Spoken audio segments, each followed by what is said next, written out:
you've ever seen Good Eats or Iron Chef America, you know who my speech is going to be over. Alton Brown. Chef, author, and TV personality. Alton Crawford Brown Jr. was born July 30th, 1962 in Los Angeles, California. He is one of my favorite chefs and someone I really admire. He has accomplished a lot in his time, writing 7 books, hosting a plethora of TV shows, including Iron Chef America, Cutthroat Kitchen, Chalk, and Good Eats, as well as earning a few awards. He's well known in the culinary crowds, but did you know that he studied film in the University of Georgia when he went to college? He graduated high school at 16 and at first went to college for business. That's what his dad wanted him to do. It did not last. He quickly left. He had no interest in the field. And he spent many years after going from college to college, being either asked to leave or choosing to leave, which caused him to not get his understudy until 7 years after he started going to college.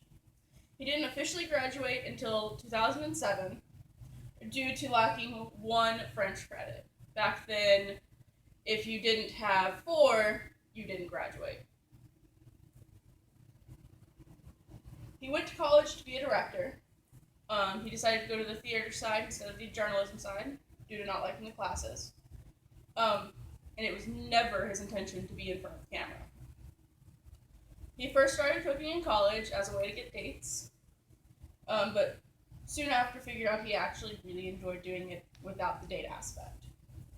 Late in the 80s, while he was filming commercials, he started watching cooking shows between takes and started finding himself being really bored and not really learning anything other than how to, what the recipes are.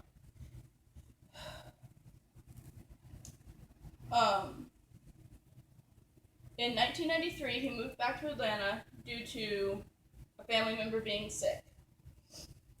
Around that same time, he started working on the show that would later become Good Eats, a mix of Julia Child, Mr. Wizard, and Monty Python.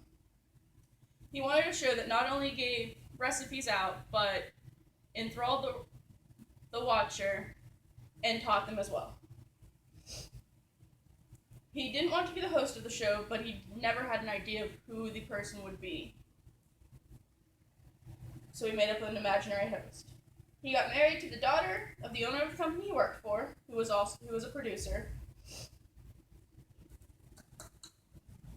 And eventually she got tired of him ranting about this show.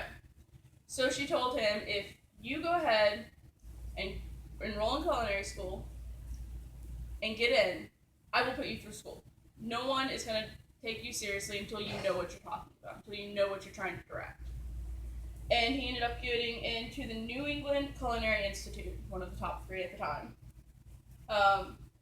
They both moved, and she put him through the school, and eventually he was able to pitch the idea to a place, don't know where, and they said they'd fund 2 episodes. But he couldn't direct it and would have to host. At first he said no and left. Before he even got out of the building, he walked back and said, this is probably going to be my only opportunity, I'll do it. So he wrote the 2 episodes, he hosted them, and someone else directed. August 24th, 1997 was the first day of filming. These 2 episodes were aired on a PBS-affiliated station in July 1998. It was discovered by Food Network, and then they picked it up and got the exclusive rights. The show ran until February 10th, 2014. He never intended it would be the end of the show, but 13 plus years on the show had grown tiresome. He is a very accomplished man and has taught many people that cooking is more than just throwing stuff into the oven and heating it up. He's put a lot of work forward to improve the standards that cooking shows are put to today.